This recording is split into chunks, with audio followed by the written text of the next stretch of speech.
Hello friends, welcome to science magnet. दोस्तों, कैसे हैं आप लोग सभी? आई होप सभी बहुत अच्छे हैं, शानदार हैं, जानदार हैं। दोस्तों, आज हम लोग डाइजेस्टिव सिस्टम का पार्ट नंबर 2 शुरू करने जा रहे हैं। कल हम लोगों ने डाइजेस्टिव सिस्टम स्टार्ट किया था, जहां पर हम लोगों ने पहले बेसिक देखा था, न्यूट्रिशन होता क्या है, पोषण होता क्या है। मैंने आपको बताया था अलग अलग जीव में पोषण की अलग अलग विधि होती है, यानी न्यूट्रिशन का अलग अलग तरीका होता है। लेकिन दोस्तों, बेसिकली हम लोगों को जो पढ़ना है ना, वो सिर्फ हमारी बॉडी में किस प्रकार फूड का डाइजेशन होता है वो हम लोगों को पढ़ना है। और दोस्तों, हमारी बॉडी में फूड जो भी हम लोग लेते हैं उसके डाइजेशन के लिए जो सिस्टम है उसे आप लोग बोलते हैं डाइजेस्टिव सिस्टम। चलिए दोस्तों, सबसे पहले आप लोगों को यह समझना होगा कि सर एक्चुअली में जो डाइजेशन होता है ना, पाचन, वो क्या होता है। देखो, मेरी बात को ध्यान से समझो। क्या आप लोगों को पता है क्या हमारी जो बॉडी है वो बहुत सारी सेल्स यानी बहुत सारी कोशिका से मिलकर बनी हुई है? क्या आपको पता है क्या? बहुत सारी सेल्स। और दोस्तों, क्या आपकी एक सेल को आप लोग अपनी आंखों से देख सकते हो? नहीं देख सकते हो, इतनी छोटी होती है। तो दोस्तों, अगर मैं बोल रहा हूं हमारी पूरी बॉडी को एनर्जी की जरूरत है, यानी हमारी बॉडी की हर कोशिका को एनर्जी की जरूरत है। अब दोस्तों, ये जो कोशिका है उसको एनर्जी मिलेगी कैसे? सर उसके लिए तो मैं रोटी खा रहा हूं, सर मैं पिज्जा खा रहा हूं। दोस्तों, आपकी रोटी क्या होती है? बहुत बड़ी होती है, ठीक है, और आपकी कोशिका है इतनी छोटी। तो दोस्तों, आप लोग मुझे बताओ, क्या इस रोटी से कोशिका को एनर्जी मिल पाएगी? क्या नहीं मिल पाएगी? लेकिन दोस्तों, अगर आप लोग रोटी को बहुत छोटे छोटे टुकड़े में या बहुत सिंपल सब्सटेंस में आप लोग तोड़ पाओ, तो क्या दोस्तों इससे कोशिका को एनर्जी मिल जाएगी? बिल्कुल। तो जो भी आप लोग भोजन लेते हो काफी कॉम्प्लेक्स होता है, काफी जटिल होता है, हमारी बॉडी उसको सीधे यूज नहीं कर सकती। तो जो भी हम लोग भोजन करते हैं उसका सिंपल फॉर्म में टूटना, यानी सरल भागों में टूटना ही क्या कहलाता है? डाइजेशन यानी पाचन कहलाता है। जो बोल रहे हैं कि साउंड डबल आ रहा है, वो कौन सी ऐप में देख रहे हैं? जो बोल रहे हैं डबल साउंड आ रहा है, अंकित कुमार जी, आप कहां पर देख रहे हो मुझे बताओ? कौन सी ऐप से देख रहे हो आप? एक लड़का है अंकित कुमार जी, कंटिन्यूसली कमेंट कर रहा है, बताओ कौन सी वाली ऐप से आप देख रहे हो? बताओ।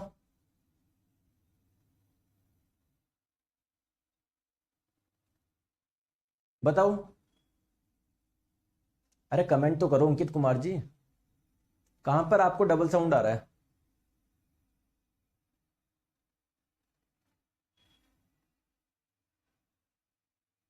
बताइए तो सही दोस्तों, तभी तो मैं आपका सॉल्यूशन कर पाऊंगा।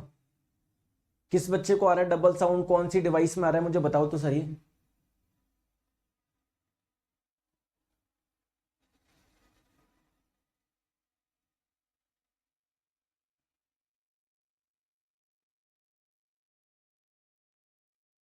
स्टार्ट करूं?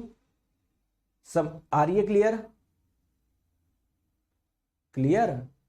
कंचन राज्य बोल रहे sir, I am from Kolkata, chemistry खत्म कर लिया, बायोलॉजी स्टार्ट कर रहे हो, बहुत बढ़िया।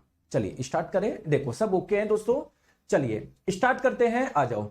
अगर किसी को आ रही है दिक्कत तो इस नंबर पे कॉल कर लो, 7374019437 पे आ जाओ। देखो, अब हाँ, हम लोग बात कर रहे थे दोस्तों डाइजेशन की, पाचन की, ठीक है। तो मैंने आपको बताया कि हमारी बॉडी को किसकी जरूरत होती है? एनर्जी की जरूरत होती है। एनर्जी आपको किससे मिलता है? फूड से मिलता है। लेकिन फूड जो होता है ना, वो काफी कॉम्प्लेक्स होता है, काफी जटिल होता है, हमारी बॉडी उसको सीधे यूटिलाइज नहीं कर सकती। इसीलिए जो फूड हम लोग लेते हैं उसका सिंपल फॉर्म में टूटना या सरल अणुओं में टूटना ही क्या कहलाता है? डाइजेशन कहलाता है। लेकिन दोस्तों, क्या हमारी बॉडी को केवल एनर्जी के लिए फूड चाहिए क्या? बताओ। नहीं दोस्तों, हमारी बॉडी में और भी चीजें होती है। जैसे आप मुझे मान लो कि आपके अगर थोड़ा सा कट लग गया तो कुछ दिन के बाद में वो आपका जो घाव है जो भर जाता है क्या? बताओ। क्या जो घाव है वो अपने आप भर जाता है क्या? बिल्कुल। तो दोस्तों, वो कैसे आप लोगों का भरता है? क्योंकि जो आप लोग भोजन वगैरह लेते हो उसमें जो प्रोटीन वगैरह होता है वो ये काम कर देता है। तो फूड की जरूरत सिर्फ इसलिए नहीं है कि हम लोगों को एनर्जी चाहिए, फूड आपकी बॉडी में बहुत सारा काम करता है। लेकिन दिक्कत यह है, जो फूड आप लोग ले रहे हो ना, वो आपकी बॉडी उसको यूटिलाइज नहीं कर पा रही। आपको पहले उसको सिंपल फॉर्म में तोड़ना पड़ेगा, और इसी प्रोसेस को आप लोग बोलते हैं डाइजेशन यानी पाचन। तो आप लोग क्या बोलोगे? भोजन को ऐसे सरल पदार्थों में तोड़ने की प्रक्रिया जिसका उपयोग शरीर की ऊर्जा, उत्तक का विकास, मरम्मत, है ना, मतलब हमारी बॉडी में और भी चीजें होती है, कुछ आप लोगों की चीजें है ना रिपेयर होती है, हमारी चीजों में बिल्ड अलग अलग मसल्स बनती है, टिश्यू बनता है, तो उन सभी के लिए भोजन की आवश्यकता होती है। तो भोजन को सिंपल फॉर्म में तोड़ना क्या कहलाएगा? डाइजेशन यानी पाचन कहलाएगा।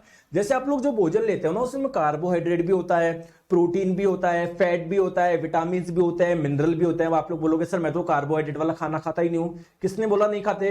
जो आप लोग दूध पीते हो उसमें भी कार्बोहाइड्रेट होती है, जो आप लोग रोटी खाते हो उसमें भी कार्बोहाइड्रेट होती है, जो आप लोग सब्जी खाते हो उसमें भी कार्बोहाइड्रेट होती है। ठीक है, चलो, तो carbohydrate, protein, fat, vitamin, mineral, ये वाला भोजन हम लोग करते हैं। अब दोस्तों ध्यान रखिएगा, जो कार्बोहाइड्रेट आपने खाए, आप खाओगे तो जब आपकी बॉडी में कार्बोहाइड्रेट का डाइजेशन होगा तो उससे आपको क्या मिलेगा? ग्लूकोज मिलेगा। तो अगर मैं आपको बोलूं कि जो आपने कार्बोहाइड्रेट खाया है अगर वो ग्लूकोज में कन्वर्ट हो गया तो आप लोग बोलोगे कि सर हमारा जो भोजन में कार्बोहाइड्रेट था उसका डाइजेशन हो गया। दोस्तों प्रोटीन जो आप लोग खाते हो या फैट जो आप लोग खाते हो उसका भी तो डाइजेशन होगा, बिल्कुल। तो जब आप लोगों की बॉडी में जो आपने प्रोटीन खाया जब इसका डाइजेशन होगा, इससे आपको क्या मिलेगा? अमीनो एसिड मिलेगा, यानी अमीनो अम्ल मिलेगा।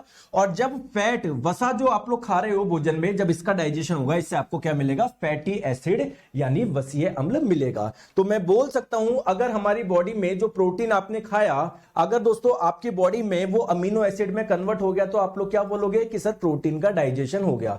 जो कार्बोहाइड्रेट आपने खाया था अल्टीमेटली अगर आपकी बॉडी में वो ग्लूकोज में कन्वर्ट हो गया तो आप लोग बोलोगे कार्बोहाइड्रेट का डाइजेशन हो गया।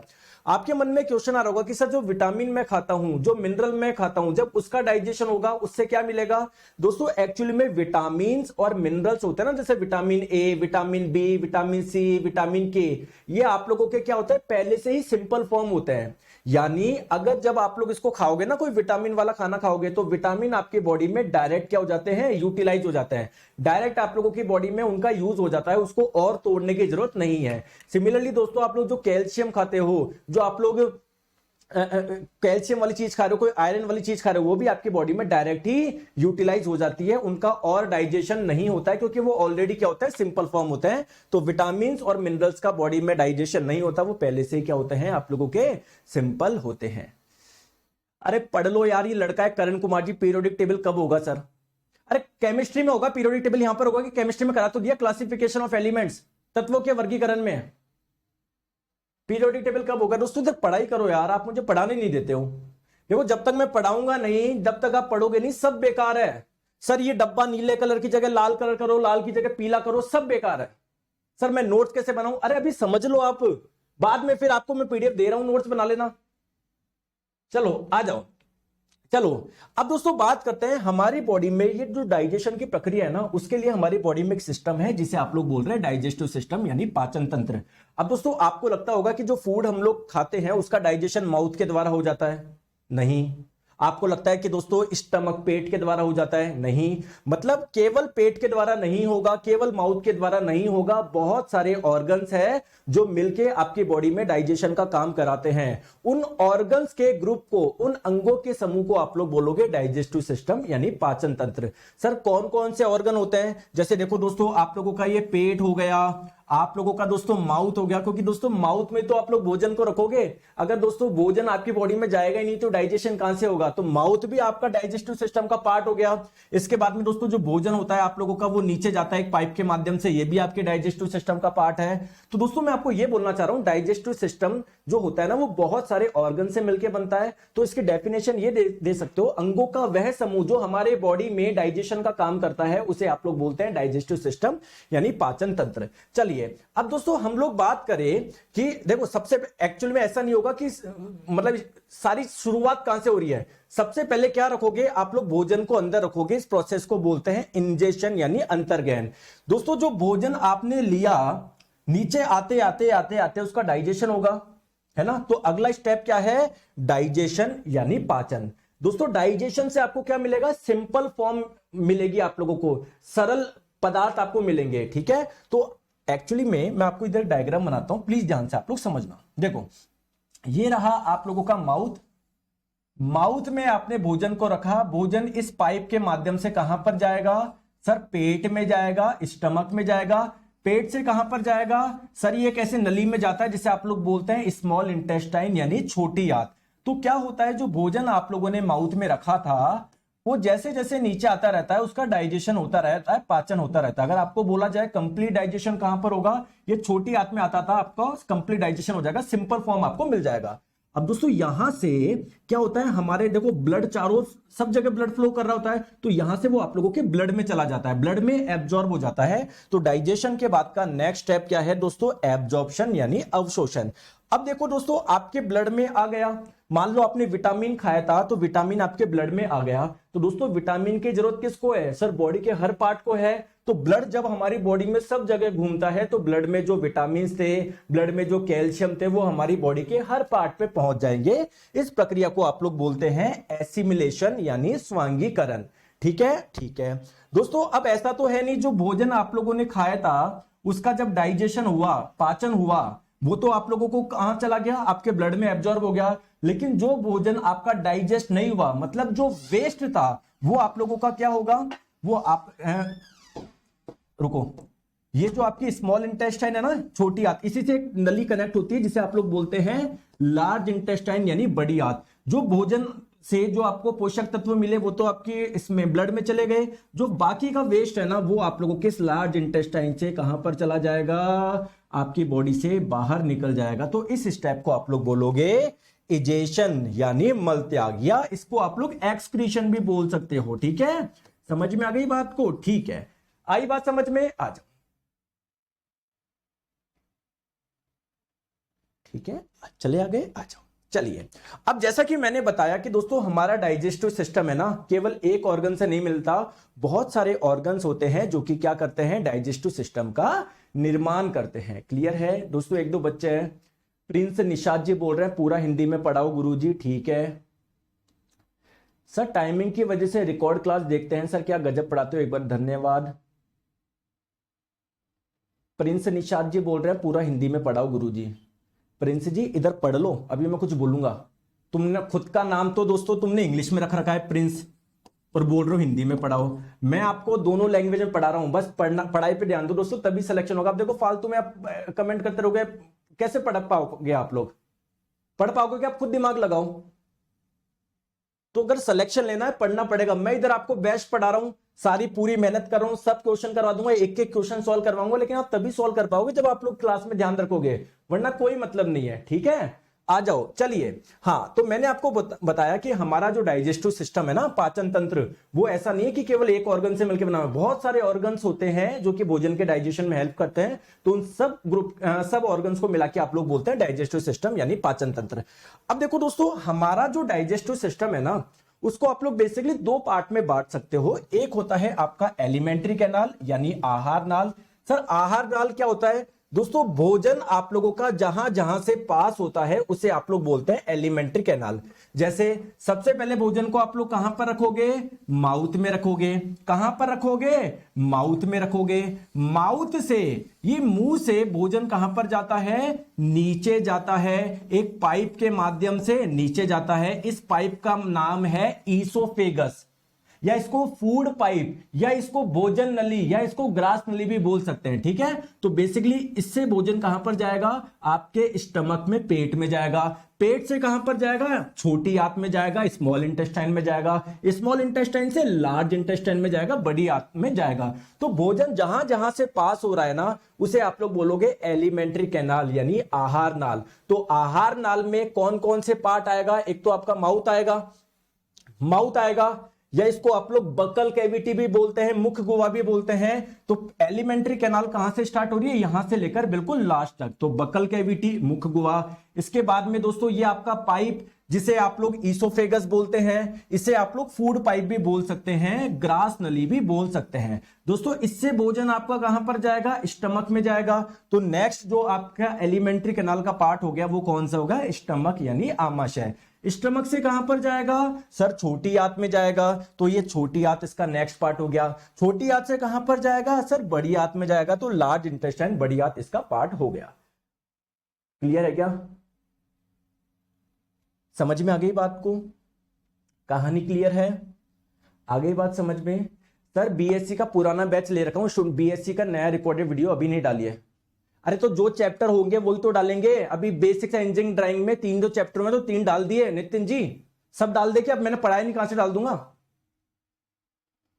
यार तुम पढ़ते नहीं हो, पता नहीं गधों की तरह मैंने एडमिशन ले लिया है कूपन कोड लगा के। बेवकूफ बच्चे आगे पढ़ने हैं। बेवकूफ का मतलब जो सीरियस नहीं है, जिनको सिलेक्शन ही नहीं लेना, पढ़ने के अलावा सारी बात कर रहे हो। इससे 2-3 दिन पहले तक ही सब बढ़िया थे, शानदार बच्चे थे, पढ़ाने में मजा आ रहा था, सारी बातें पढ़ाई से संबंधित हो रही थी। अब दुनिया भर के तो डाउट पूछ रहे हो आप, और वो वाले डाउट जो इससे कोई संबंधी नहीं है टॉपिक से, तो लास्ट में पूछ लेना यार।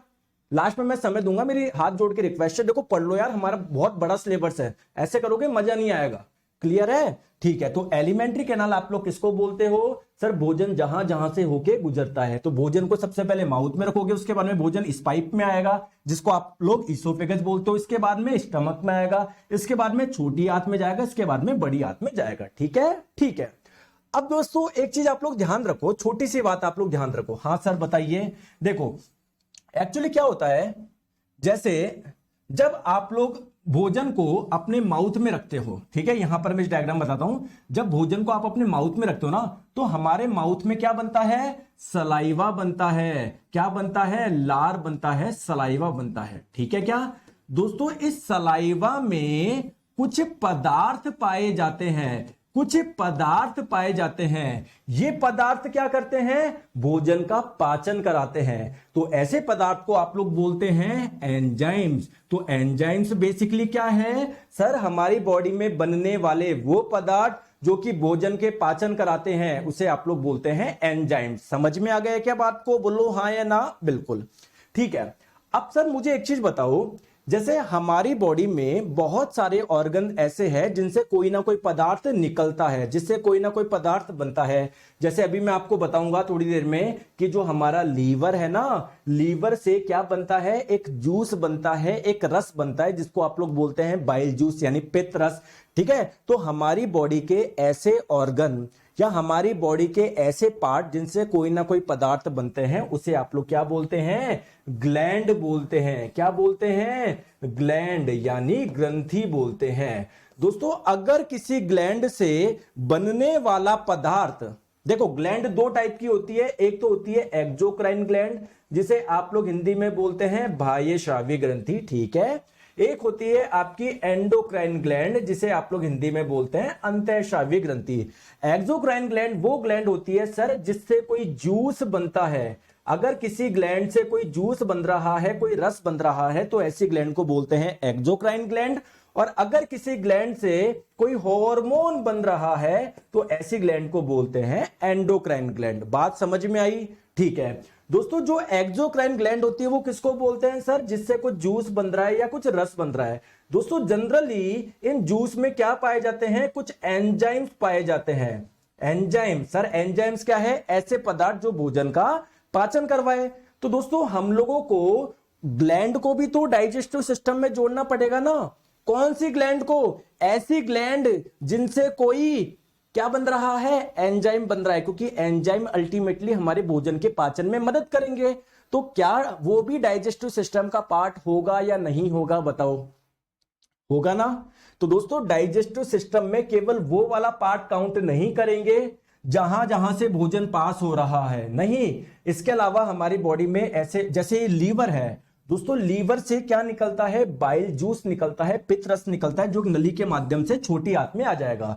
तो जब भोजन आपका ऊपर से नीचे आते हुए छोटी आंत में आएगा ना, तो जब इस भोजन पे ये बाइल जूस गिरेगा, ये फूड पे जब ये बाइल जूस गिरेगा, पित्त रस गिरेगा, तो ये भोजन का पाचन होगा। तो कुल मिला के लीवर भी भोजन के पाचन में मदद कर रहा है। सही बात है क्या? बिल्कुल। दोस्तों पेट के जस्ट नीचे ये पत्ती नुमा आकृति का एक अंग देख रहे हो क्या आप? इसको बोलते हैं पैनक्रियास। दोस्तों इससे भी एक जूस निकलता है, एक रस निकलता है, जो कि एक पाइप के माध्यम से कहां पर आ जाता है? छोटी आंत में आ जाता है। तो आपकी छोटी आंत में ये जो भोजन है ना, जब इस पे ये रस गिरता है, जब ये लिक्विड गिरता है, तो ये इस फूड का डाइजेशन करवा देता है। तो कुल मिला के क्या डाइजेशन में पैनक्रियास का भी रोल है क्या? बोलो हाँ या ना। बिल्कुल। दोस्तों एक चीज मैं और बताता हूं, हमारे माउथ के अंदर भी कुछ ग्लैंड पाई जाती है, कुछ ग्रंथि पाई जाती है, जिनसे सलाइवा बनता है, लार बनता है। दोस्तों इस लार में क्या होता है? कुछ एंजाइम प्रेजेंट होता है जो भोजन का पाचन करा देता है। तो क्या सलेवरी ग्लैंड भी आपके डाइजेस्टिव सिस्टम का पार्ट होगा क्या? बिल्कुल। तो बहुत सारी आपकी ग्लैंड्स ऐसी है जो भोजन का डाइजेशन करवा रही है, तो उसको भी हम लोगों को काउंट करना पड़ेगा। चलिए सबसे पहले बात करते हैं दोस्तों सैलिवरी ग्लैंड, लार ग्रंथियां, ये कहां पर होती है? हमारे माउथ में होती है। इनका काम क्या है? सलाइवा बनाना, लार बनाना। और इन लार में क्या पाया जाता है? कुछ एंजाइम पाए जाते हैं जो भोजन का डाइजेशन करा देते हैं। ठीक है दोस्तों, जैसे पेट होता है ना आपका स्टमक, पेट के भी दोस्तों अंदर की साइड में कुछ ग्लैंड पाई जाती है जिसे आप लोग बोलते हैं गैस्ट्रिक ग्लैंड, जठर ग्रंथि। सर इससे क्या निकलता है दोस्तों? इससे भी आप लोगों का क्या निकलता है? कुछ जूस निकलता है, कुछ रस निकलता है, और उसमें क्या होते हैं? कुछ एंजाइम्स होते हैं जो कि भोजन का पाचन करवा देंगे। तो क्या इस गैस्ट्रिक ग्लैंड को भी काउंट करना पड़ेगा क्या? बिल्कुल करना पड़ेगा। दोस्तों नेक्स्ट बात करें लीवर, लीवर से भी क्या निकल रहा है? कुछ जूस निकल रहा है जो कि आपके भोजन का पाचन करवा रहा है। तो लीवर भी आपका डाइजेस्टिव सिस्टम का एक पार्ट हो जाएगा। पैनक्रियाज जो है दोस्तों, इससे भी क्या बनता है? जूस बनता है, रस बनता है जो भोजन का पाचन करवाता है। तो पैनक्रियाज भी क्या हो जाएगा? डाइजेस्टिव सिस्टम का पार्ट हो जाएगा। तो बेसिकली इन सभी के बारे में हमको पढ़ना है क्योंकि ये सभी आपका भोजन का डाइजेशन करवा रहे हैं। क्लियर है ये बात? समझ में आ गई? बिल्कुल सर आ गई। दोस्तों एक चीज आप लोग ध्यान रखना, अगर आप लोगों से एग्जाम में पूछे एलिमेंट्री कैनाल, आहार नाल की लंबाई कितनी है, तो आप लोग बोलोगे सर 9 मीटर। अगर आप लोगों से फुट में पूछे 33 फीट। सर एलिमेंट्री कैनाल का मतलब क्या है? अब देखो एलिमेंट्री कैनाल का मतलब है ये माउथ से लेकर ये पूरी लंबाई, मतलब माउथ से लेके लार्ज इंटेस्टाइन का आखिरी पार्ट जब आप लोग खींच दोगे ना, इसकी लंबाई कितनी होगी? 33 फीट। अब आप लोग बोलोगे कि सर मेरी तो लंबाई 5 फुट की है, सर मेरी तो लंबाई 6 फुट की है, तो मेरे अंदर ये 33 फीट की कैसे हो सकती है? दोस्तों अगर आप ध्यान से देखोगे ना, आपकी छोटी हाथ है ना, बिल्कुल सीधी सीधी नहीं है, ये आपकी ऐसे घूमी हुई है, ऐसे घूमी हुई है। तो जब इसको सीधा करोगे ना तो ये काफी लंबी बन जाएगी। तो एलिमेंट्री कैनाल, आहार नाल की स्टार्टिंग से लेकर एंड तक को जब आप लोग ऐसे खींचोगे, लंबाई देखोगे 33 फीट की आप लोगों की होगी। क्लियर है क्या? आ गई? सर ग्लैंड्स, हार्मोन, एंजाइम में डिफरेंस सब बता देंगे, टेंशन मतलब चार लीजिए, जैसे मैं आपको हर एक चीज कवर होगी, टेंशन मतलब। ठीक है आ जाओ। तो सबसे पहले स्टार्ट कहां से रखे? तो एक मैं डायग्राम आप लोगों को बना लेता हूं यहां पर, जिससे पता पड़ते रहे सर हम कहां पर पहुंचे कहां पर नहीं पहुंचे। देखो तो ये मैंने आपका डायग्राम बना दिया यहां पर। सबसे पहले भोजन को आप लोग कहां पर रखोगे? माउथ में रखोगे ना। तो माउथ में ही हम सबसे पहले माउथ के बारे में समझते हैं कि माउथ में क्या होगा भोजन के साथ में। ठीक है, तो हेडिंग आप लोग डाल लीजिए दोस्तों माउथ, या इसको बक्कल कैविटी भी बोल सकते हो, हिंदी में आप लोग मुंह भी बोल सकते हो, मुख गुवा भी बोल सकते हो, कुछ भी बोलो, बात समझ में आ गई। सर हमारे माउथ की बात हो रही है। अब दोस्तों हमारा जो माउथ होता है ना, इसमें बेसिकली 3 चीजें हैं जो हमारे भोजन से संबंधित है, या भोजन के पाचन से संबंधित है, जो हम लोगों को पढ़ना है। एक तो हमारे टीथ, एक तो हमारे दांत। सही बात है क्या? क्योंकि दोस्तों जब आप लोग भोजन रखोगे, भोजन का मैकेनिकल डाइजेशन तो टीथ ही कराएंगे ना। मतलब भोजन को क्या सिंपल थोड़ा सा छोटे छोटे टुकड़े में तोड़ने में क्या टीथ का कोई योगदान है क्या? बिल्कुल। तो सर हम टीथ के बारे में पढ़ेंगे। दोस्तों मैंने अभी आप लोगों को बताया हमारे माउथ में बनता है सलाइवा यानी लार, जो कि भोजन के पाचन के लिए बहुत जरूरी है। तो दोस्तों जो टंग होती ना, वो क्या करती है? जो सलाइवा होती है ना उसको भोजन में मिक्स करती है, यानी टंग भी आपके डाइजेशन से संबंधित है। तो सर हम लोग टंग यानी जीभ के बारे में भी पढ़ेंगे। साथ में मैंने आपको क्या बताया? हमारे भोजन में बन रहा, ये हमारे माउथ में बन रहा है सलाइवा, लार। ये लार कहां से बन रहा है? सर हमारे माउथ में छोटी छोटी ग्लैंड पाई जाती है, ग्रंथि। ग्रंथि किसको बोलते हो? जिनसे कोई ना कोई पदार्थ बनता है। तो दोस्तों जिन ग्रंथि से सलाइवा बन रहा है उसको बोल देते हैं सलाइवरी ग्लैंड। और ये सलाइवा जो है आपके भोजन के पाचन में मदद करने वाला है। तो बेसिकली सलाइवा के बारे में पढ़ना है, सैलिवरी ग्लैंड के बारे में भी पढ़ना है ना, बिल्कुल पढ़ना है। तो इन 3 चीजों के बारे में हम लोगों को पढ़ना है। बात आ गई समझ में? बिल्कुल। चलो तो किन किन चीजों के बारे में? एक तो आपके जो टीथ है उसके बारे में पढ़ना है, एक जो आपकी टंग है उसके बारे में पढ़ना है, और जो हमारे माउथ के अंदर की ओर पाई जाती है सैलिवरी ग्लैंड, लार ग्रंथियां, उनके बारे में पढ़ना है। चलिए दोस्तों सबसे पहले आप लोग हेडिंग डाल लीजिए टीथ यानी दांत। हम लोग दांत की स्टडी करने वाले हैं। Suraj Singh Tomar 2123 dental formula. सूरज सिंह से ज्यादा ओवर स्मार्ट बन रहे हो क्या? है ज्यादा ओवर स्मार्ट बन रहे हो क्या? पढ़ा क्या रहा हूं, पहले आगे चल रहा हूं। मुझे पता है आपको बहुत कुछ आता है। आप 6 बार एएलपी बन चुके हो, 8 बार आप टेक्नीशियन बन चुके हो, 27 बार आप लोग ग्रुप डी बन चुके हो, लेकिन हरकतें जो है ना आपकी, वो 4th क्लास के बच्चे से भी बेकार है। बच्चा भी स्कूल में होता है ना, ध्यान से सुनता है वो, जबकि सबसे शरारती वो ना चाहिए। तो यार इधर पढ़ो यार, ऐसे आगे क्यों बांट रहे हो, एक सीक्वेंस में पढ़ो। देखो आप मेरी बात समझो, आप सभी को सब कुछ आता है, ऐसा नहीं है कि यार आप में से कोई, जैसे मान लो भी 331 बच्चे देख रहे हैं, तो ऐसा नहीं है कि केवल आप में से है ना 331 के बच्चे ऐसे हैं जिनको कुछ भी नहीं आता, उनको भी आता है यार, इतने समय से पढ़ रहे हैं, बहुत चीजें आती है। लेकिन अभी आप लोग बीच बीच में डिस्टर्ब करके खुद भी डिस्टर्ब हो रहे हो। बाकी बच्चों को तो देखो जो बिल्कुल मैं तो सीक्वेंस में पढ़ा रहा हूं आपको सब कुछ, तो बीच बीच में अपने आप को क्यों समझ रहे हो, सीक्वेंस पढ़ो ना, ढंग से प्रॉपर्ली पढ़ो, रिवाइज करो। आ जाओ, सबसे पहले हम लोग पढ़ेंगे टीथ के बारे में, टीथ की स्टडी करने वाले हैं। तो दोस्तों क्वेश्चन ही आप लोगों से ये पूछा जाता है कि स्टडी ऑफ टीथ, दांतों का अध्ययन क्या कहलाता है, तो दांतों का अध्ययन कहलाता है डोंटोलॉजी। इसकी स्पेलिंग ओ से शुरू होती है, तो उसको ओडोंटोलॉजी नहीं बोलेंगे, डोंटोलॉजी बोलेंगे। जब इसको ये वर्ड बोला जाता है तो ओ आपका साइलेंट रहता है, ठीक है। दोस्तों एक चीज मुझे बताओ, आपकी जब स्किन पे हाथ लगाओगे तो ये क्या है, सॉफ्ट है क्या, कठोर? बिल्कुल सर, ये तो बहुत सॉफ्ट है। दोस्तों जैसे स्किन को आप लोग दबा सकते हो, नाक को आप लोग दबा सकते हो, क्या आप अपनी टीथ को दबा सकते हो क्या? नहीं, क्योंकि टीथ जो होते हैं आपके काफी हार्ड होते हैं, कठोर होते हैं। कई बार आप लोगों से एग्जाम में पूछा जाता है कि हमारे जो टीथ हैं वो कठोर क्यों होते हैं? क्योंकि दोस्तों टीथ के ऊपर एक लेयर होती है, किसकी? इनेमल की। तो ये इनेमल है ना हमारी बॉडी में पाया जाने वाला सबसे कठोर सब्सटेंस है, सबसे कठोर पदार्थ है। तो अगर आप लोगों से एग्जाम में पूछा जाए कि हमारी बॉडी में पाया जाने वाला सबसे कठोर पदार्थ क्या है, इनेमल है। और ये इनेमल आपको कहां पर मिलेगा? टीथ में मिलेगा। सर कहां मिलेगा, थोड़ा सा समझाओ ना। आइए समझते हैं। तो हम लोग टीथ का स्ट्रक्चर समझते हैं, टीथ का स्ट्रक्चर कैसा होता है। देखो दोस्तों, जैसे मान लो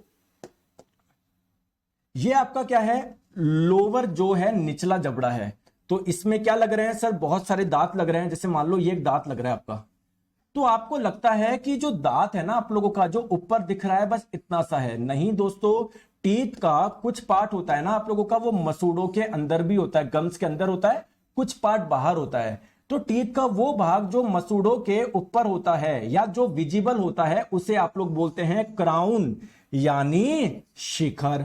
समझ में आ गई क्या? और टीथ, दांतों का वह हिस्सा जो मसूड़ों के अंदर होता है, गम्स के अंदर होता है, उसे आप लोग क्या बोलते हैं? रूट बोलते हैं। जैसे अगर नीचे से आप लोग दांत देखोगे ना तो ऐसे होंगे, वो ऐसे होते हैं। हमको तो केवल यार ये वाला पार्ट दिखता है। बात समझ में आ गई क्या?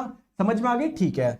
अब जो आपका दांत है ना, मैं इसको ऊपर से ऐसे काट रहा हूं, ऐसे ऊपर से काट रहा हूं। समझ में आ रहा है कैसे काट रहा हूं? अरे जैसे मान लो ये देखो, इधर समझो। जैसे मान लो ये आपका दांत है, मैं इसको ऐसे काट रहा हूं, ऊपर से काट रहा हूं, ऐसे ऊपर से काट रहा हूं, ऐसे ऊपर से काट रहा हूं। आई बात समझ में? आई बात समझ में? तो ये जो आप लोगों का टीथ है ना, जब आप लोग इसको ऊपर से ऐसे काटोगे ना, तो आप लोग देखोगे, देखो अंदर क्या क्या चीजें भरी पड़ी है। तो आप लोग ध्यान से रखो, आपका जो टीथ है ना, इसकी जो सबसे ऊपर वाली लेयर है ना, सबसे ऊपर वाली लेयर, सबसे ऊपर वाली लेयर, सबसे ऊपर वाली लेयर, सबसे ऊपर वाली लेयर, ये जो व्हाइट कलर की आप लोग देख पा रहे हो, सबसे ऊपर वाली जो लेयर है, सबसे ऊपर वाली लेयर है, इसका नाम क्या है? इनेमल। इसका नाम क्या है? इनेमल। इसका नाम क्या है? इनेमल। दोस्तों इसके नीचे जो ये लेयर होती है, जो येलो कलर से यहां पर दर्शाई गई है, उसे आप लोग बोलते हैं डेंटिन। क्या बोलते हैं? डेंटिन बोलते हैं। देखो हमारे जो दांत है ना, उसके सबसे अपर वाली लेयर कौन सी है? इनेमल। दोस्तों ये ही क्या है, हमारी बॉडी में पाया जाने वाला सबसे कठोर पदार्थ है ना? समझ में आ गई बात को? ठीक है। अगर आप लोगों से पूछा जाए सर ये जो इनेमल होता है वो बना किसका होता है, आप लोग बोलोगे कैल्शियम कार्बोनेट और कैल्शियम फॉस्फेट। सर ये दोनों इसमें प्रचुर मात्रा में पाए जाते हैं। चीजें क्लियर है? कोई दिक्कत, कोई परेशानी नहीं। अब एक चीज अगर आप लोग ध्यान रखोगे कि सर टीथ, हमारे टोटल टीथ कितने होते हैं? अगर मैं आपसे पूछूं टोटल टीथ कितने होते हैं, तो सर अगर बात करें एक एडल्ट की, एक बड़े की, एक वयस्क की, तो उसमें टोटल टीथ होते हैं 32। लेकिन सर अगर बेबी की बात करें, यहां पर बेबी का मतलब क्या है, 3 से 4 साल तक के बच्चे की बात करें, तो उसमें जो टोटल टीथ होते हैं वो 20 होते हैं। ठीक है, तो ध्यान रखिए दोस्तों, बेबी जो होते हैं, शिशु जो होते हैं ना, उनके पास में कितने दांत होते हैं? 20 होते हैं। अगर एडल्ट की बात करें तो उनमें टोटल दांत कितने होते हैं? 32 होते हैं। आपको पता है हमारे दो जबड़े होते हैं, एक तो लोअर जो, एक अपर जो, कुछ दांत अपर जो में ऊपरी जबड़े में, कुछ निचले जबड़े में। तो अगर टोटल दांत 20 है बच्चे में, तो बच्चे के निचले जबड़े में कितने होंगे? 10 होंगे। ऊपरी जबड़े में कितने होंगे? 10 होंगे। सिमिलरली अगर टोटल दांत 32 है एडल्ट में, तो उनके निचले जबड़े में कितने होंगे? 16 होंगे। ऊपरी जबड़े में कितने होंगे? 16 होंगे। बताओ, आ रही है बात समझ में? अरे दोस्तों, आ रही है क्या? बहुत बढ़िया। दोस्तों देखो, मैं ना आपको ज्यादा तो क्या बोलूं, बार बार आप सारे समझदार हो, बस अच्छे से पढ़ाई करो यार। इसको बार बार क्या समझाऊं, बताओ मैं? है बार बार हर क्लास में मैं 3 बार बोलूं कि दोस्तों पढ़ाई करो, पढ़ाई करो। देखो मैं आपको बोल रहा हूं एक चीज। अच्छा, कौन बच्चे चाहते हैं सिलेक्शन लेना? कि सर मैं चाहता हूं सिलेक्शन लेना, बस ये बोल दो कि सर मैं चाहता हूं यार। एक बार बस यस लिख दो। अगर आप नहीं चाहते हो तो नो भी लिख दो दोस्तों प्लीज। अगर आप सीरियसली में चाहते हो, मैं आपको एक छोटी सी दवाई दूंगा, सिलेक्शन हो जाएगा।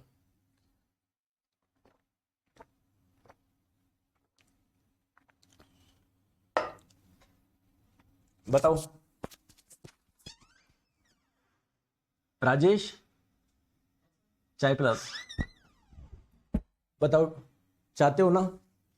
चाहते हो? क्या क्या आता है आपके? सर मैथ्स आता है, सर रीजनिंग आता है, सर जीके आता है, सर जीके में पॉलिटी हिस्ट्री पता नहीं क्या क्या पूछ लेता है सर, और साइंस आता है।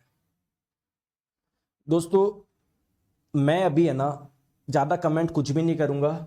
मैं आपको बोल रहा हूं साइंस यानी विज्ञान जो मैं पढ़ा रहा हूं ना, बस अच्छे से पढ़ना है आपको। हर एक क्वेश्चन की प्रैक्टिस कराऊंगा, आप कुछ मत करो। कोई जीवन में कोई बुक खरीदने की जरूरत नहीं है, कुछ भी खरीदने की जरूरत नहीं है।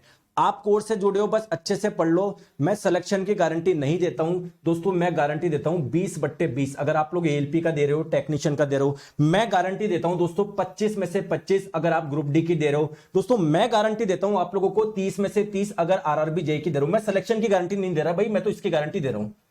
अगर आप दोस्तों मेहनत करने को तैयार हो, मैं आप लोगों के लिए लग के मेहनत कर रहा हूं। मैं आप लोगों से हाथ जोड़ के बोल रहा हूं, आप भी जुड़िए साथ में, बस मेहनत करिए और कुछ नहीं करना। देखो मैं भी आपकी लगा सकता हूं यार 5 क्लास, क्या मैं नहीं लगा सकता क्या? दोस्तों आ जाओ 3 मंडे को दोस्तों मेरी 2 क्लास यहां चल रही है, 2 मेरी पेड में चल रही है। नहीं होगा दोस्तों सिलेक्शन, नहीं होगा, लिख लो। सिलेक्शन चाहिए एक, क्योंकि आपको रिवाइज भी करना पड़ेगा। तो बस मैं आपको बोल रहा हूं यार, मैं आपको कोर्स से जुड़ के जिसमें पढ़ा रहा हूं, आप अच्छे से घर पे रिवाइज करिए, सारे क्वेश्चन भी बनेंगे, हर एक चीज मैं करवा रहा हूं। बस क्लास में ध्यान दे लो यार आप, और कुछ भी नहीं करना मेरे को, है ना? मैं आपको नहीं बोल रहा कि यार मेरी वो, आप क्लास में आते हो मैं सीधे पढ़ाना स्टार्ट करता हूं। मैं कभी नहीं बोलता मेरी ये बुक ले लो, मैं कभी नहीं बोलता मेरी वो बुक ले लो, मैं कभी नहीं बोलता आपको। कभी बोलता हूं क्या? क्योंकि जरूरत ही नहीं है यार। आप एक बार जुड़े हो, एक जगह जुड़ गए, मेरी इस चीज से जुड़ गए, और कुछ नहीं करना जीवन में आपको। क्लियर? बस हाँ, सुबह 10 बजे यूट्यूब पे क्लास होती है, प्रैक्टिस करा रहा हूं, वो देख लिया करो, आपके लिए इंप्रूवमेंट है। और कुछ भी नहीं करना, मैं तो बस इसकी गारंटी दे रहा हूं। अब बताओ, इतनी कम क्लास में मैं आपको इतनी गारंटी दे रहा हूं, तो इट मींस यार एक ही क्लास में सब कुछ पढ़ा रहा हूं, तो अच्छे से आप पढ़ो, ठीक है? आ जाओ। हाँ आ गई, आ जाओ। देखो मेरी बात को ध्यान से समझो। हाँ, मैंने आपको बताया कि शिशु में 20 दांत होते हैं। मैंने आपको यह भी बताया सर निचले जबड़े में 10 होंगे, ऊपरी जबड़े में 10 होंगे। जैसे मैंने एक डायग्राम लगाया है बच्चों का, इसके निचले जबड़े में देखो, गिन के देख लो, 1 2 3 4 5 6 7 8 9 10। आ रही ना समझ में? हाँ सर, निचले जबड़े में 10 है, ऊपरी जबड़े में 10 है। दोस्तों अगर बात करें एडल्ट की, एडल्ट के अगर आप लोग दांतों को देखोगे तो निचले जबड़े में भी आपको 10 दांत, 16 दांत नजर आएंगे, ऊपरी जबड़े में भी 16 दांत नजर आएंगे। ठीक है सर। अगर आप लोग डायग्राम में ध्यान से देखोगे तो इनके कुछ अलग अलग नाम दिए हुए हैं। जैसे इस दांत का एक अलग नाम दिया हुआ है, इस दांत का अलग नाम दिया हुआ है। दोस्तों अलग नाम क्यों नहीं होंगे आप मुझे बताओ? क्योंकि दोस्तों आगे के दांत पे आप हाथ लगा के देखोगे तो ये काफी शार्प है, काफी नुकीले हैं, जबकि पीछे आप लोग हाथ लगा के देखोगे सर ये वाले दांत नुकीले नहीं है। तो जब दांत ही आपके अलग अलग टाइप के पाए जा रहे हैं तो इन दांतों का नाम भी तो अलग अलग देना पड़ेगा, तो अभी वो नामकरण भी इनका करेंगे। ये बात आपको समझ में आ गई क्या? बिल्कुल सर, मेरे को यहां तक समझ में आ गई। अब मेरे प्यारे दोस्तों यहां पर आप लोग ध्यान से देखो, एक छोटी सी चीज देखो। मैं आपको बोल रहा हूं कि अगर आप लोगों को समझने हैं कि सर बच्चों में टोटल 20 दांत कितने होते हैं, तो 20 दांत को समझने हैं। क्या मैं आपको केवल निचले जबड़े के दांत पढ़ा दूं क्या? निचले जबड़े में 10 दांत होते हैं, क्यों सर? क्योंकि ऐसे की ऐसे ही सेम दांत आपके ऊपरी जबड़े में होंगे, तो केवल मैं नीचे के बता देता हूं ना, ऊपर के वैसे होंगे। बिल्कुल सही बात है दोस्तों। मैं आपको 10 भी क्यों बताऊं? क्या मैं आप लोगों को एक लाइन खींचूं तो 5 दांत इधर होंगे, 5 इधर। क्या केवल मैं आपको इन 5 के बारे में पढ़ा दूं क्या? क्यों सर? क्योंकि अगर आपको ये वाले 5 समझ में आ गए तो ऐसे की ऐसे 5 आप लोगों के इधर होंगे सर। समझ में आ गई बात को? तो कुल मिला के हमको बेसिकली 5 दांतों के बारे में समझना है। चलिए सर बताओ इन 5 दांतों के बारे में। आ जाओ आ जाओ। देखो सबसे पहले बात करते हैं, और सेम चीज दोस्तों यहां पर भी होगी। जैसे मैं 32 दांत क्यों पढ़ाऊं? मैं आपको केवल निचले जबड़े के 16 दांत बता दूं क्या? क्योंकि दोस्तों निचले जबड़े में जैसे दांत है वैसे की वैसे ऊपरी जबड़े में भी है ना। तो अगर निचले जबड़े में 16 है तो ऊपरी जबड़े में भी कितने हैं? 16 है। तो मैं केवल ये बताऊंगा। और दोस्तों सारे 16 भी क्यों बताऊं? क्यों? अगर मैं एक लाइन खींच दूं बीच में, तो जैसे 8 इस साइड है वैसे ही 8 इस साइड है ना, तो मैं केवल आपको इन 8 के बारे में पढ़ाऊंगा ना। क्योंकि अगर ये 8 आपको समझ में आ गए तो ऐसे की ऐसे 8 आपके इधर है। समझ में आ गया क्या? बोलो ठीक है। तो आइए पहले मैं एडल्ट की बात करता हूं। देखो दोस्तों एडल्ट में ये स्टार्टिंग के जो 2 दांत होते हैं ना, जो 2 दांत होते हैं ना, उनको बोलते हैं इंसीजर यानी कृतंक। क्या बोलते हैं? इंसीजर यानी कृतंक। कितने होते हैं सर? 2 होते हैं। बहुत बढ़िया दोस्तों। इन 2 इंसीजर के पास में एक दांत होता है थोड़ा शार्प सा, नुकीला, बहुत ज्यादा नुकीला। इसे बोलते हैं कैनायन। सर हिंदी में बोलते हैं रदनक। बहुत बढ़िया। कितने हैं? 1 है। दोस्तों इसके पास में 2 दांत होते हैं जिसे आप लोग बोलते हैं प्रीमोलर यानी अग्रचवर्णक। कितने होते हैं? 2 होते हैं। और फिर आखिरी के जो 3 दांत होते हैं उसे आप लोग बोलते हैं मोलर यानी चवर्णक। तो दोस्तों इसको मैं कैसे रिप्रेजेंट करूं? तो देखो यहां पर इन 8 दांतों में स्टार्टिंग के 2 क्या है? इंसीजर है। फिर उसके बाद में 1 क्या है? कैनायन है। उसके बाद में 2 क्या है? प्रीमोलर। उसके बाद में 3 क्या है? मोलर है। और ऐसे की ऐसे ऊपर भी है ना। तो इस मतलब इसको रिप्रेजेंट करने का तरीका है 2123 अपॉन 2123। इसको बोलते हैं डेंटल फॉर्मूला यानी दंत सूत्र। बेसिकली डेंटल फॉर्मूला आप लोगों को बताता क्या है कि आपके जो दांत है ना वो किस किस टाइप के हैं। तो 2 इंसीजर है, 1 कैनायन है, 2 प्रीमोलर है, 3 मोलर है। क्लियर है? बात समझ में आई? दोस्तों बात करें अगर हम लोग बच्चों की, तो बच्चों में दोस्तों यहां पर भी इनके 5 दांत में से 2 दांत जो है ना वो कौन से हैं? इंसीजर है, कृतंक है। दोस्तों 1 दांत कौन सा है? कैनायन है, रदनक है।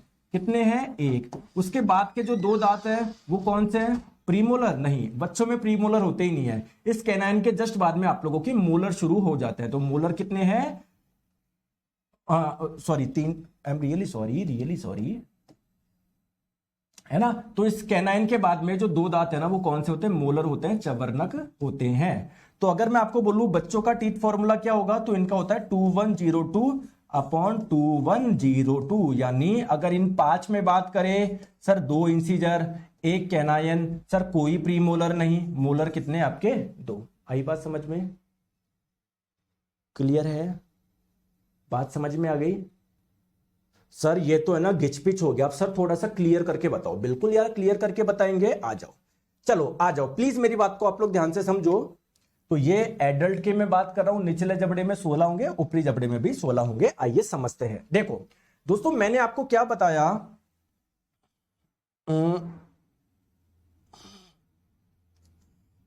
ठीक है। अब देखो मैंने आपको क्या बताया, इन 8 में से ये 2 दांत स्टार्टिंग के कौन से होंगे? बताओ। इंसीजर यानी कृतंक। तो अगर मैं आप लोगों से बोलूं टोटल इंसीजर कितने होंगे? सर 2 इधर, तो सर 2 ही इधर। कितने हो गए टोटल? 4 हो गए। तो निचले जबड़े में अगर टोटल 4 है तो ऊपर भी 4 होंगे। तो अगर टोटल इंसीजर की बात करूं, टोटल कृतंक की बात करूं, कितने हो गए? 8 हो गए। बात समझ में आ गई क्या? किसी को कोई डाउट तो नहीं है? बताओ, नहीं है ना? आ जाओ। अब दोस्तों बात करते हैं, मैंने आपको बताया इन 8 में से स्टार्टिंग के जो 2 है वो है इंसीजर यानी कृतंक। उसके पास वाला जो 1 है उसे आप लोग क्या बोलोगे? कैनायन यानी रदनक। तो अगर 1 कैनायन इधर है तो 1 कैनायन यहां पर भी होगा। यानी टोटल निचले जबड़े में कैनायन कितने हो गए? सर 2 हो गए। नीचे 2 तो ऊपर भी वैसे के वैसे 2 होंगे। तो टोटल कैनायन कितने हो गए? 4 हो गए। कोई दिक्कत है क्या? बताओ। दोस्तों इस कैनायन को एक नाम से और जानते हैं, क्यूस्पिड। क्लियर है क्या? बहुत बढ़िया, बहुत बढ़िया। चलो आगे चले थोड़ा सा। चलो सर, इन 8 में से आपने 3 के बारे में बता दिया।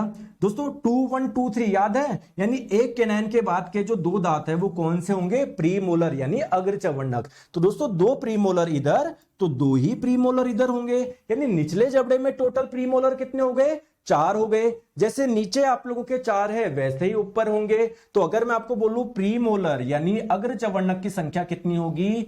8 हो जाएगी। किसी को कोई दिक्कत है क्या? नहीं सर। बात करते हैं दोस्तों 2 1 2 3, आखिरी के जो 3 दांत थे उसको आपने क्या नाम दिया था? मोलर यानी चवर्णक। तो 3 मोलर इधर हो गए, 3 ही मोलर आपके ऐसे हो गए, यानी निचले जबड़े में टोटल मोलर कितने हो गए? 6 हो गए। नीचे टोटल 6 तो ऊपर भी 6, 6 + 6 12। तो दोस्तों मोलर की संख्या कितनी हो गई? 12 हो गई। हो गई या नहीं हो गई? आप इनको गिन के देख लो। टोटल दांत 32 आ रहे हैं क्या? 12 और 8 20 + 4 24 + 8 32। दोस्तों बता दिए क्या? अब किसी को भी आप लोग बता दोगे एडल्ट में 32 दांत कौन से हैं? आगे समझ में? आगे समझ में? यहां तक आगे तो यस कर दो। आ जाओ। अब सेम चीज दोस्तों हम लोग बच्चों में भी पढ़ लेते हैं कि बच्चों में सर 20 दांत कौन कौन से होते हैं। आ जाओ। देखो दोस्तों टोटल जो दांत है वो 20 है, लेकिन हमको 20 के बारे में नहीं समझना, केवल निचले जबड़े के 10 समझ लो। और 10 भी हम लोग नहीं समझेंगे। क्यों सर? इसको 2 भागों में बांट दो अब ऐसे, यानी केवल इस 5 के बारे में पढ़ेंगे। तो आप मुझे बताओ दोस्तों, ये जो होते हैं इसको क्या बोला था आपने? इंसीजर यानी कृतंक। तो 2 इंसीजर इधर तो 2 ही आप लोगों के इधर। टोटल इंसीजर कितने हो गए? 4 हो गए। 4 नीचे वैसे की वैसे 4 ऊपर होंगे। तो बच्चों में अगर मैं बात करूं टोटल इंसीजर यानी कृतंक कितने हो जाएंगे? 8 हो जाएंगे। बात समझ में आ गई? दोस्तों इंसीजर के ये 2 इंसीजर के पास वाला जो दांत था उसको आपने क्या बोला था? कैनाइन बोला था। एक कैनाइन इधर तो एक कैनाइन आप लोगों का इधर। निचले जबड़े में टोटल 2 कैनाइन, 2 कैनाइन नीचे तो 2 कैनाइन ऊपर। टोटल कैनाइन कितने हो गए? 4 हो गए। बताओ बात सही है क्या? बताओ। दोस्तों बात करते हैं कि इसमें कोई भी प्रीमोलर कोई भी अग्रचवर्णक नहीं है इन 5 दांतों में। तो अगर इधर नहीं है तो इधर भी नहीं होगा, नीचे में कहीं पर नहीं है तो ऊपर भी कहीं पर नहीं होगा। तो प्री मोलर कितने हो जाएंगे? टोटल 0 हो जाएंगे। दोस्तों इन 5 में आपने क्या बोला? 2 1 0 2 डेंटल फॉर्मूला ऐसे बताया ना, यानी आखिरी के जो 2 दांत है वो कौन से थे? मोलर। दोस्तों अगर ये 2 दांत आप लोगों के मोलर है, विपुल कुमार जी एक ही कमेंट कर रहे हैं सर मैं बैच ले लिया हूं, तो क्या करूं? आरती उतारू क्या? बताओ। तो विपुल जी बैच ले लिया, पढ़ाई करो, आ जाओ। तो 2 दांत इधर मोलर तो 2 के 2 दांत आपके इधर होंगे, यानी निचले जबड़े में टोटल 4 मोलर होंगे। जैसे निचले जबड़े में वैसे ऊपर जबड़े में। तो अगर नीचे 4 है तो ऊपर भी 4, 4 + 4 कितने हो गए दोस्तों? 8 हो गए। आ गई क्या बात समझ में? बताओ आ गई क्या बात समझ में? बात आ गई समझ में? बात आ गई समझ में? कोई दिक्कत? किसी को कोई परेशानी है क्या? किसी को कोई परेशानी है क्या? नहीं। अब थोड़ा सा आगे चले। आपने दांतों के बारे में समझ लिए, ठीक है। दोस्तों आप एक चीज ध्यान रखो, 3 से 4 साल तक के बच्चे की बात करें टोटल 32 दांत नहीं होते, उसके केवल कितने दांत होते हैं उस समय तक? 20 दांत होते हैं। दोस्तों इन 20 दांत को हम लोग मिल्क टीथ यानी दूध के दांत भी बोलते हैं। ऐसा क्यों? ऐसा क्यों? दोस्तों दूध जो होता है, दूध से बनी हुई चीज काफी सॉफ्ट होती है क्या? आप दूध से रसगुल्ला बना लो, बहुत सॉफ्ट है। बर्फी बना लो, बहुत सॉफ्ट है। तो दोस्तों ये दांत भी काफी सॉफ्ट होते हैं। तो सॉफ्ट होते हैं तो क्या टूट सकते हैं क्या? बिल्कुल टूट सकते हैं। तो दोस्तों ये दांत ऐसे हैं जो कि जो आते हैं ना काफी सॉफ्ट होते हैं, तो ये टूट जाते हैं। लेकिन ये वाले दांत है ना वापस आप लोगों के आ जाएंगे। मतलब ये 20 दांत ऐसे हैं जो कि कितनी बार आते हैं? 2 बार आते हैं। दोस्तों जब आप बड़े होंगे तो जो एक्स्ट्रा के जो 12 दांत आएंगे ना वो आपके जीवन में केवल एक ही बार आते हैं। गलती से अगर वो दांत टूट गया ना तो वापस नहीं आएगा। इसीलिए इसीलिए इसीलिए इसीलिए इन 20 दांतों को आप ये वापस आ रहे हैं, इसलिए आप इनको मिल्क टीथ बोल रहे हैं, दूध के दांत बोल रहे हैं, और इसको प्राइमरी टीथ के नाम से भी जानते हैं। क्लियर है क्या? क्लियर है क्या? बात आ गई समझ में? कोई डाउट, कोई समस्या? नहीं सर, थोड़ा सा आगे चलिए, आ जाओ। थोड़ा सा आगे हम लोग समझते हैं। देखो दोस्तों एक चीज आप लोग ध्यान से समझना, अगर हम लोग बात करें एक एडल्ट की, है ना। जैसे बच्चे की बात करें, इसमें कितने मोलर है, कितने मोलर है, 2 ही है। तो जब बच्चा एडल्ट की बात करें तो एडल्ट में तो 3 मोलर थे, यानी दोस्तों एक दांत होगा जो बाद में आएगा, जो बाद में आएगा। दोस्तों जो ये वाला दांत होता है ना, थर्ड मोलर एडल्ट में, वो सबसे बाद में आता है, इसीलिए हम लोग उसे क्या बोलते हैं, विजडम टीथ, अकल दांत। क्योंकि दोस्तों बुद्धि भी काफी बाद में आती है ना, तो हम लोग इसलिए इसका नाम लगा दिया विजडम टीथ। हालांकि ऐसा कोई साइंटिफिक वो नहीं है कि दोस्तों जब ये आएगी तभी बुद्धि आएगी। क्लियर है क्या, समझ में आ गई दोस्तों मेरी बात को, बात आ गई समझ में। विजडम टीथ, अकल दांत आप लोग किसको बोलते हैं। तो अगर आप लोगों से कोई पूछे कि अकल दांत क्या है, दोस्तों जो सबसे आखिरी वाला दांत है ना, थर्ड मोलर, तीसरे नंबर का चवर्णक, वो सबसे आखिरी में आता है, तो इसी को आप लोग बोलते हैं विजडम टीथ। तो अगर मैं बोलूं टोटल विजडम टीथ कितने हैं, एक ये रहा, एक ये रहा, एक ये रहा, एक ये रहा, टोटल कितने हैं, 4 है। सर ये किस उम्र में आते हैं दोस्तों, लगभग 18 साल की उम्र में आते हैं, 18 से ज्यादा ही आते हैं आप लोगों के, 18, किसी के 18 में आ जाएंगे, किसी के 20 के आ जाएंगे, किसी में 21 में आ जाएंगे। दोस्तों इनकी संख्या कितनी है, 4 है, ठीक है, ठीक है। दोस्तों कई बार क्या होता है कि ये जो बाद में निकलता है ना, बाद में निकलता है तो थोड़ा सा टेढ़ा निकल जाता है, थोड़ा सा टेढ़ा हो जाता है, और फिर काफी पेन आपके करता है। तो डॉक्टर आपको बोलता है यार इस दांत की वजह से ना आपका ये वाला दांत भी खराब हो रहा है, तो आप इसको निकलवा दो। फिर आप बोलोगे क्यों, बोले कि यार इस दांत का वैसे भी क्या है, कुछ काम नहीं है। और आप ऑब्वियसली बात है 18 साल के बाद में आ रहा है, तो उससे पहले नहीं आया था, तो ऐसा तो है नहीं कि हम जीवित नहीं रह पा रहे थे। मतलब ये दांत हो या ना हो हमारी बॉडी पे कोई प्रभाव नहीं पड़ता। तो ऐसे ऑर्गन जिसका नहीं होने पर हमारी बॉडी पे कोई प्रभाव नहीं पड़ता, उसको बोलते हैं वेस्टिजियल ऑर्गन, यानी अवशेषी अंग, ठीक है। तो क्या ये एक वेस्टिजियल ऑर्गन है क्या, अवशेषी अंग है क्या, बिल्कुल सर ये एक अवशेषी अंग है। अचीलाल यादव जी बोल रहे हैं सर जी टेढ़े मेढ़े दांत क्यों निकल जाते हैं। दोस्तों वो उसके ऊपर है भाई, आप तो दांतों की बात कर रहे हो, किसी का दोस्तों बाय बर्थ आपको पता है कुछ दिक्कत हो जाती है ना, किसी के मान लो कुछ कान में कुछ प्रॉब्लम हो गई, कुछ ये हो गई, तो यार हो सकता है जो आप लोगों के दांतों की ग्रोथ के समय जो आप लोगों के विटामिन चाहिए थे, मिनरल्स चाहिए थे, वो आपकी बॉडी में पर्याप्त मात्रा में नहीं थे, तो टेढ़े मेढ़े निकल गए। क्लियर है क्या। जैसे आप मुझे बताओ, आपको जाना है जयपुर से दिल्ली, सीधा रास्ता है। अब मान लो दोस्तों रोड खराब थी या कुछ भी और कारण, मान लो आपको घूमना था, ऐसे घूम घाम के जा रहे हो, तो मैं बोलूंगा टेढ़ा रास्ता क्यों है, तो उसके कई कारण हो सकते हैं आप लोगों के, ठीक है। आ जाओ, चलिए बात क्लियर है। अब दोस्तों एक चीज मुझे आप लोग बताओगे, जैसे एक एडल्ट की बात करते हैं, आप लोग केवल इन पे ध्यान दीजिए, इन 8 दांतों में दोस्तों इन स्टार्टिंग के जो 2 दांत थे उसको आप लोगों ने क्या बोला, इंसिजर बोला, कृतंक बोला, बोला क्या, और इसके पास का जो दांत है उसको क्या बोला, कैनायन यानी रत्नक।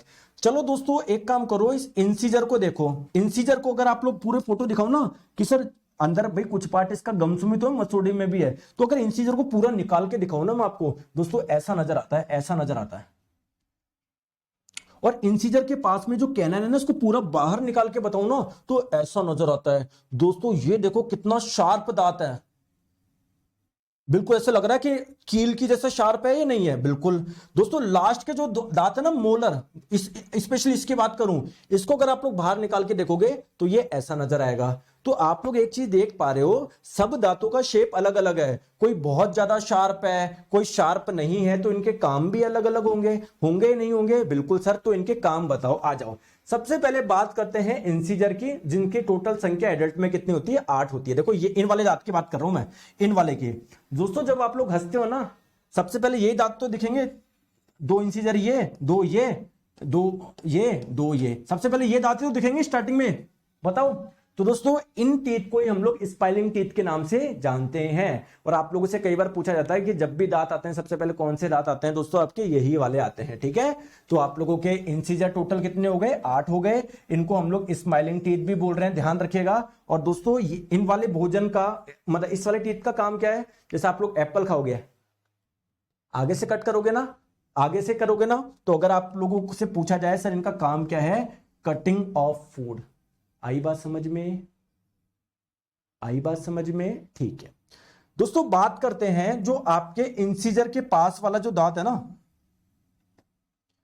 ये दो इंसीजर के पास में जो ये दांत है ना, एक दांत है, ये काफी शार्प है, इसको बोलते हैं कैनाइन। टोटल कितने कैनाइन है? 4 कैनाइन है। तो अगर आपसे पूछा जाए कैनाइन जो टीथ है इसके बारे में कुछ बात बताओ, आप लोग बोलोगे सर ये काफी नुकीले दांत होते हैं, काफी पॉइंटी टीथ होते हैं। दोस्तों जो शेर होता है ना, शेर का ये वाला दांत बहुत स्ट्रांग होता है, क्योंकि वो क्या करता है, अपना जब शिकार करता है ना तो मांस को फाड़ने के लिए ये वाला दांत बहुत इंपॉर्टेंट है, क्योंकि काफी शार्प दांत है।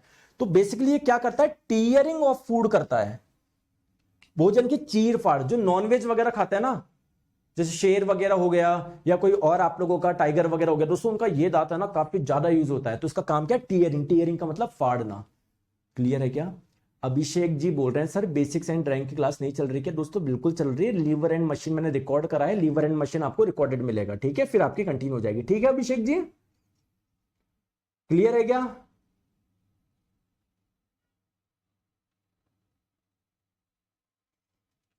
सुदीप्ता शाह जी बोल रहे हैं सर बच्चों के मोलर टीथ एक और हो, मतलब सर 20 + 4 जोड़ेंगे तो 32 कैसे आएगा? अरे तो प्री मोलर भी तो आएंगे बच्चों में, प्री मोलर भी तो नहीं है, तो प्री मोलर भी तो जोड़ोगे, ठीक है?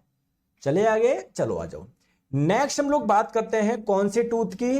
प्रीमोलर की। दोस्तों प्रीमोलर काफी पीछे होते हैं। जैसे आप लोग कभी काजू वगैरह खाओगे या बादाम खाओगे तो उसकी ग्राइंडिंग, उसको थोड़ा पीसने के लिए आप लोगों के क्या चाहिए होते हैं? सर ये प्रीमोलर चाहिए होते हैं। इनका काम क्या है? ग्राइंडिंग। समझ में आ गया क्या? दोस्तों जो आखिरी के जो दांत है मोलर, उनका क्या काम है? कोई बताएगा क्या? दोस्तों इनका काम क्या है? एक तो और फाइन ग्राइंडिंग करना और महीन पीसना। जैसे मान लो पीस गए और लास्ट में जाके और थोड़ा पतला हो जाता है वो, ठीक है? तो एक तो क्या हो जाएगा? Fine grinding. फाइन ग्राइंडिंग का मतलब क्या है?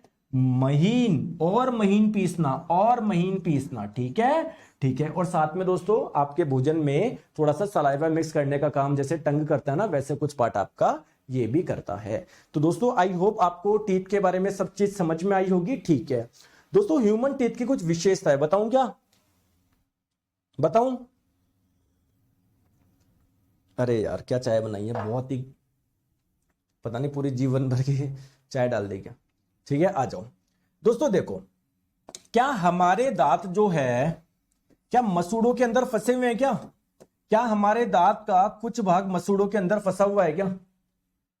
तो अगर दांत कहीं पर फंसे होते हैं, मसूड़ों में फंसे होते हैं, ऐसे दांतों को बोलते हैं थीकोडोंट। तो क्या हमारे दांत जो है क्या वो थीकोडोंट है क्या? बोलो बोलो बोलो। बिल्कुल सर।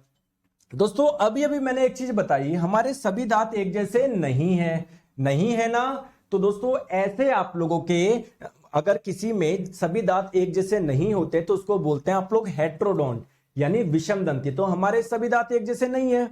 अगर दांत एक जैसे होते तो हम अपने आप को क्या बोलते? समदंती बोलते, होमोडोंट बोलते। दोस्तों होमोडोंट कौन होते हैं? मगरमच्छ होता है। क्यों? क्योंकि इसके सभी दांत बिल्कुल एक जैसे होते हैं। मछली होती है क्योंकि इसके भी सभी दांत एक जैसे होते हैं। क्लियर है क्या? रवि जी बोल रहे हैं सर जिन्होंने आपका फाउंडेशन वाला बैच ले रखा है उसको भी इंजीनियरिंग ड्राइंग वाला कोर्स लेना पड़ेगा क्या? रवि जी आपने मेरा फाउंडेशन कोर्स ले लिया तो अब क्या रात को रोटी खाने की जरूरत है क्या?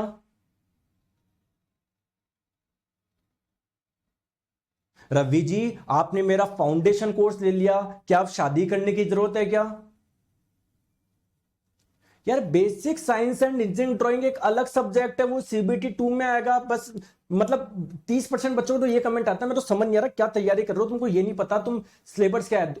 वो अलग सब्जेक्ट है, ये अलग सब्जेक्ट है।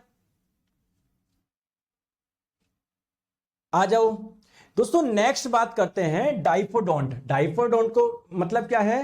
दोस्तों हमारे कुछ दांत ऐसे हैं जो टूटते हैं फिर वापस आते हैं ना, जो मैंने आपको बताया स्टार्टिंग के जो 20 दांत हैं, तो इसको बोलते हैं आप लोग डाइफोडोंट, द्विबार दंती। तो क्या हमारे जो दांत है वो द्विबार दंती है क्या? बिल्कुल, क्योंकि वो 2 बार आते हैं। हमारे कुछ दांत आते हैं ना 2 बार आते हैं, ठीक है? चलिए अब एक चीज आप लोग ध्यान रखिएगा, मैं आपको फिर से बता रहा हूं दोस्तों, जो 20 दांत जो बच्चों के होते हैं ना वो एक बार टूटते हैं फिर वापस आते हैं, यानी 20 दांत ऐसे जो हमारी बॉडी में 2 बार आते हैं। जो बाकी के बाद में जैसे 20 दांत हैं आपके, जब आप लोग बड़े होते हैं तो और एक्स्ट्रा 12 दांत और आते हैं ना, तो वो 12 दांत ऐसे हैं कि अगर टूट गए तो वापस नहीं आएंगे, तो जीवन में ये एक ही बार आप लोगों के आते हैं। क्लियर है दोस्तों? आज के लिए इतना रखे, आज के लिए इतना रखे। तो कल अपना ये पूरा हो जाएगा डाइजेस्टिव सिस्टम यानी पाचन तंत्र, हम लोग कल पूरा कर लेंगे। ध्यान रखना, आज केवल हमने किसके बारे में पढ़ा है? माउथ के बारे में पढ़ा है, माउथ के बारे में पढ़ा है। माउथ के बारे में भी पूरा नहीं पढ़ा, केवल मैंने आपको पढ़ा है माउथ में जो टीथ होता है उसके बारे में मैंने पढ़ा है। क्लियर? तो अच्छे से पढ़ाई करेंगे, बस आप लोग रिवाइज करो। एग्जाम से 1 महीने पहले आप लोगों का सिलेबस होगा, प्रॉपर रिवाइज करने का समय आपको तब भी मिलेगा, लेकिन बेकार है अगर आप लोग रोज घर पे शाम को रिवाइज नहीं कर रहे हो। सर जिसका एक्स्ट्रा टीथ होता है उसका क्या होता है? किसका होता है एक्स्ट्रा? किसी का नहीं है एक्स्ट्रा। ठीक है, अब आप पूछो, अपने डाउट पूछो। सर टीथ का स्ट्रक्चर याद करना है? नहीं नहीं, आपको स्ट्रक्चर याद नहीं करना, केवल आपको दांतों की संख्या ध्यान रखनी है और उनके बारे में विशेष कि कौन सा दांत जो है वो क्या काम करता है। ठीक है, स्ट्रक्चर कैसे याद रखोगे आप? कुणाल जी बोल रहे हैं सर लंबी क्लास लीजिए। कुणाल जी आप लंबी क्लास शायद इसलिए बोल रहे हो जिससे सिलेबस जल्दी हो। मैंने आपको बता दिया एग्जाम से 1 महीने पहले, 1.5 महीने पहले, 2 महीने पहले सिलेबस करा दूंगा, तो उससे जल्दी तो क्या चाहिए आपको ना? तो भाई आपको रिवाइज करने के लिए तो समय चाहिए। क्लियर? सर मुझे ये बता दो, CB2 में विज्ञान नहीं आता क्या? नहीं, CBT2 में आपका ना बायोलॉजी आता है ना केमिस्ट्री आता है। हाँ, फिजिक्स के कुछ टॉपिक आते हैं साथ में दोस्तों। आपका जो टॉपिक आता है engineering drawing, lever and machine, occupational safety and health, computer आप लोगों का आता है। समझ में आ गया? आ गया है ना? तो अच्छे से पढ़ाई करो, सब मैं आप लोगों को करवा दूंगा। अभी आप लोग पूरा पहला टारगेट रखो, साइंस को हमको अच्छे से करना है। ठीक है, थैंक यू सो मच।